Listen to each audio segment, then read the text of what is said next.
শেষ পর্যন্ত বাংলাদেশে নির্বাচনী প্রচারণা আনুষ্ঠানিকভাবে শুরু হয়ে গেছে। দর্শক, আপনারা যারা দ্বিধা দ্বন্দ্বে আছেন, সংশয়ে আছেন যে নির্বাচনটি হবে কি হবে না, ঠিক যখন নির্বাচনী প্রচারণা আনুষ্ঠানিকভাবে শুরু হয়ে গেল তখন আপনাদের কি মনে হচ্ছে? এখনও কি আপনারা সেই সংশয়ে আছেন, নাকি বিশ্বাস করতে শুরু করেছেন যে না, 3 সপ্তাহ পরে 12 ফেব্রুয়ারি নির্বাচনটি আসলে হয়ে যাবে? আমি এখনও আগেও বলেছি যে নির্বাচন হবে, কেমন হবে সেটি অন্য প্রশ্ন, সেটি ভিন্ন আলোচনার বিষয়। এখনও বলি নির্বাচনটি হবে। বাংলাদেশের এই মুহূর্তের অন্যতম প্রধান রাজনৈতিক দল বিএনপির চেয়ারম্যান তারেক রহমান, যাকে সম্ভাব্য প্রধানমন্ত্রী হিসাবে ভাবা হচ্ছে, অন্তত বিএনপি ইতিমধ্যে ভাবতে, আরও আগে থেকে আসলে তারা ভাবতে শুরু করেছে যে তারা ক্ষমতায় চলে গিয়েছে, শুধু আনুষ্ঠানিকতার বাকি, ঘোষণার বাকি। তারেক রহমান সিলেট থেকে আনুষ্ঠানিকভাবে নির্বাচনী প্রচারণা শুরু করবেন। তিনি ইতিমধ্যে সেখানে পৌঁছেছেন। সিলেটে তারেক রহমানকে নিয়ে বেশ কিছু মজার ঘটনা ঘটেছে। তিনি গিয়েছেন আসলে শ্বশুর বাড়িতে। কোনো পত্রিকা দেখলাম যে শ্বশুর বাড়িতে তারেক রহমানের অনেক দিন পরে তিনি গিয়েছেন, তো সেখানে ফলে একটু আদর আপ্যায়ন একটু বেশি রকম হবে, সেটাই স্বাভাবিক। ফলে তার শালাশালীরা সেখানে দুলাভাইয়ের আগমন, শুভেচ্ছা, স্বাগতম স্লোগান দিয়েছে। একটি ভিডিও দেখলাম, সম্ভবত বিএনপির মিডিয়া সেল সেটি পোস্ট করেছে, যে জুবাইদা রহমান তারেক রহমানের মুখে খাবার তুলে দিচ্ছেন। তার মানে শ্বশুর বাড়িতে গিয়ে তারেক রহমান একটা বেশ উৎসব মুখর পরিবেশে আছেন।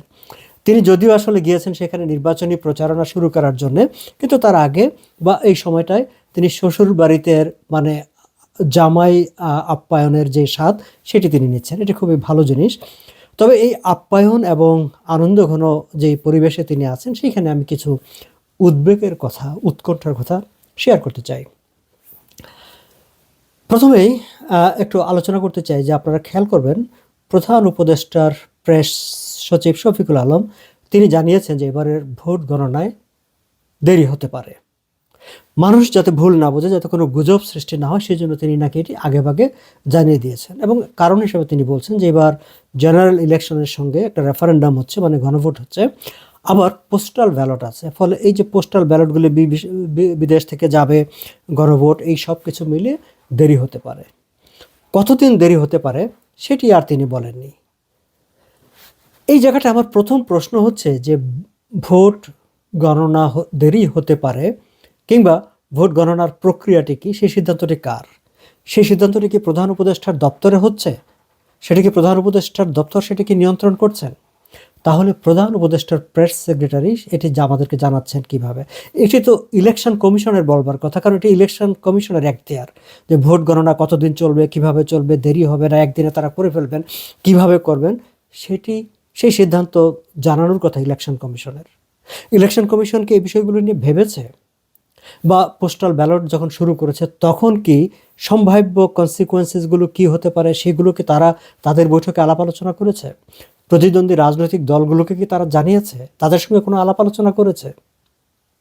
দর্শক, এই জায়গাটায় আমার একটা প্রথম সংশয়, সন্দেহ, যে তাহলে কি ইলেকশন কমিশন ইন্ডিপেন্ডেন্টলি ফাংশন করছে না? ইলেকশন কমিশন কি চিফ অ্যাডভাইজারের অফিসের একটা উইং হিসাবে কাজ করছে, এবং চিফ অ্যাডভাইজারের অফিস যেভাবে ডিরেকশন দিচ্ছে ইলেকশন কমিশন সেভাবে কাজ করছে? অন্তত এই জায়গাটা থেকে সেটি মনে হচ্ছে। এখন তারপরে প্রশ্ন আসতে পারে যে দেরি হবে কেন? এবং যদি দেরি হয়, আমরা দেখেছি যে বিভিন্ন বিশ্ববিদ্যালয়ের ছাত্র সংগঠনের নির্বাচনগুলোতে অল্প সংখ্যক ভোট, তারপরও বেশ কয়েকদিন লেগে গেছে। জগন্নাথ বিশ্ববিদ্যালয় সম্ভবত 7-8 দিনের মতো লেগে গিয়েছিল। এখন একটি বিশ্ববিদ্যালয়ে যদি 7-8 দিন লাগে, তাহলে সারা বাংলাদেশের এই নির্বাচনী ফলাফল প্রচার করতে, প্রকাশ করতে তারা কতদিন সময় নেবেন? এবং এই যে সময় নেবেন, এই সময় নেওয়ার জন্যই কি আসলে জোর জবরদস্তি করে জাতীয় নির্বাচনের সঙ্গে গণভোটটা সংযুক্ত করে দেওয়া হয়েছে? আবার কতগুলো বিষয় আছে যে প্রবাসে যে ব্যালট পেপারগুলো পাঠানো হয়েছে সেখানে কিন্তু কেবলমাত্র মানে সব প্রতীকগুলো দেওয়া আছে। প্রতীক নিয়ে অনেক আলোচনা হয়েছে, সেখানে কোনো প্রার্থীর নাম নেই। ফলে কোন আসনের কোন ব্যালট পেপার সেগুলো কিন্তু আসলে বুঝবার কোনো সুযোগ নেই। এখন এই যে দীর্ঘ সময় লাগবে, এই সময়ের মধ্যে কি কোনো ধরনের কারসাজি, কোনো ধরনের প্লে গেম, এই কোনো কিছু করার সুযোগ নিতে চাইবে? সেই কারণেই কি দেরি হবে? আচ্ছা, এই প্রশ্নটা আমরা এই জায়গায় থাকি, আমরা আরেকটু জায়গায় ঘুরে আসি। আমি পত্রিকায় দেখলাম যে বিএনপি তাদের প্রায় ৭২ জন প্রার্থীকে বহিষ্কার করেছে। এখন যে ৭২ জন প্রার্থীকে বহিষ্কার করেছে, সে ৭২ জন প্রার্থী দলীয় সিদ্ধান্ত উপেক্ষা করে তারা মনোনয়নপত্র জমা দিয়েছে এবং দল তাদেরকে বারবার বলার পরও তারা প্রার্থিতা প্রত্যাহার করেনি। তার মানে তারা নির্বাচনী মাঠে আছে। এখন এই ৭২ জনকে বহিষ্কার করেছে, কিন্তু ৭২ জনকে নির্বাচন থেকে বসিয়ে দিতে পারেনি। জোনায়েদ সাকি নির্বাচনী এলাকা থেকে বিএনপির প্রার্থীকে বসিয়ে দেওয়া গেছে, সো দ্যাট জোনায়েদ সাকি সেখানে ডিস্টার্ব না হয়। আবার মাহমুদুর রহমান মান্নার আসনে সেখানে কিন্তু বিএনপির যে বিদ্রোহী প্রার্থী কিংবা অন্য স্বতন্ত্র প্রার্থী তাকে বসিয়ে দেওয়া যায়নি, যে কারণে মন খারাপ করে মাহমুদুর রহমান মান্না বিএনপির জোট থেকে বেরিয়ে গেছেন।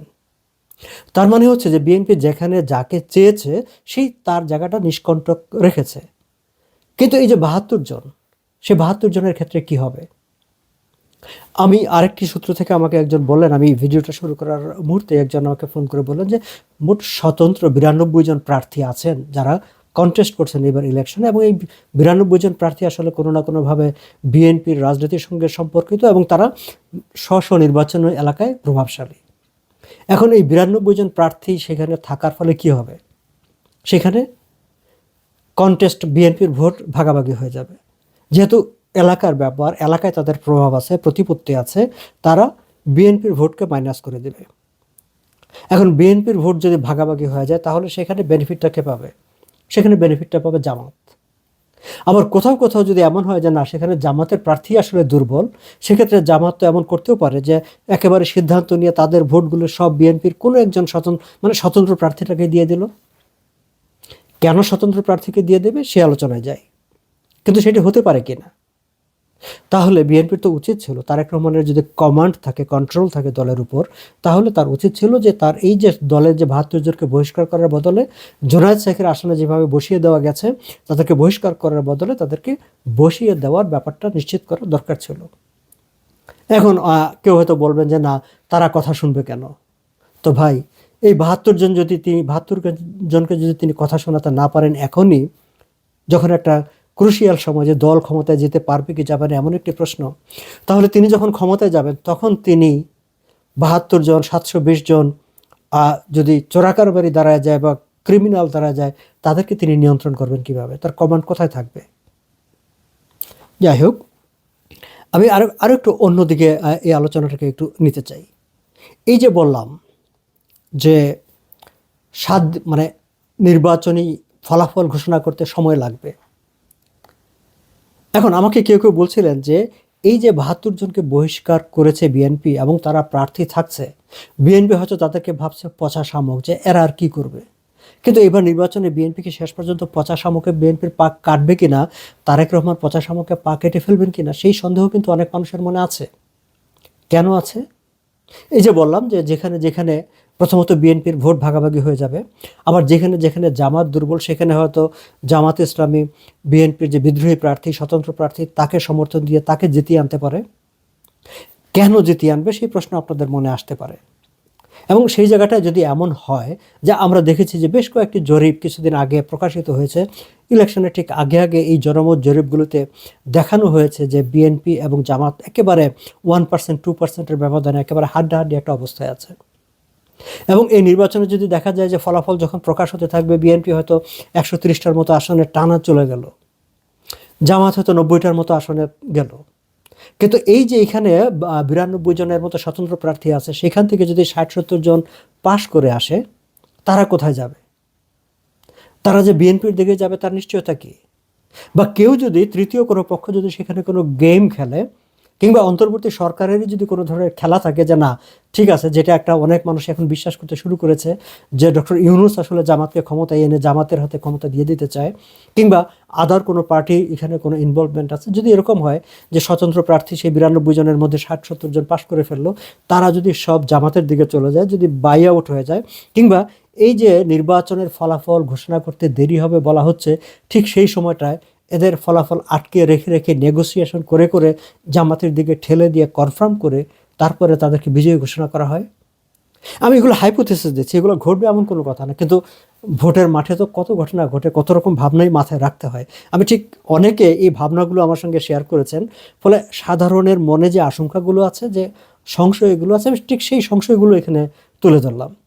তারেক রহমান এই মুহূর্তে শ্বশুরবাড়িতে জামাই আদর আপ্যায়নে সেখানে আছেন, কিন্তু তিনি বিকেলে সিলেটে সমাবেশ করে যখন রাস্তায় নামবেন তখন তার মাথায় এই বিষয়গুলো যাবে কিনা বা কেউ তার মাথায় ঢুকিয়ে দেবে কিনা সেটা আমি জানি না, কিন্তু আমার মনে হয় এই বিষয়গুলো তারেক রহমানের ভাববার বিষয় আছে। কারণ জিনিসটি আজকে যখন শফিকুল আলম জানালেন যে ফলাফল গণনার দেরি হতে পারে, যেটি তার এখতিয়ারের মধ্যে পড়ে না, আমি আবারও বলি এটি ইলেকশন কমিশনের এখতিয়ার, ইলেকশন কমিশন জানাবে আমাদেরকে। সে এখতিয়ার বহির্ভূতভাবে তিনি যখন জানালেন সরকারের পরিকল্পনার কথাটি যে তারা আসলে টাইম নেবেন, রেখে রেখে ফলাফল ঘোষণা করবেন, তখন একই সঙ্গে এই 92 জনকে মিলিয়ে বা 72 জন বহিষ্কৃতকে মিলিয়ে এই প্রশ্নটা অনেকের মনে এসেছে যে বিএনপি শেষ পর্যন্ত পচা শামুকে পা কাটবে কিনা। আশা করি বিএনপির নীতি নির্ধারকরাও এই বিষয়গুলো ভাববেন, কারণ তারা ক্ষমতায় যেতে চান, তারা আমাদের চাইতে বেশি সিরিয়াসলি ভাববেন এইসব বিষয় নিয়ে। কিন্তু সাধারণের মনে যে আলোচনাগুলো আছে, সংশয়গুলো আছে, আমি শুধু সেইগুলোই আপনাদের সামনে তুলে ধরলাম। আজ এই পর্যন্তই। ভালো থাকবেন আপনারা।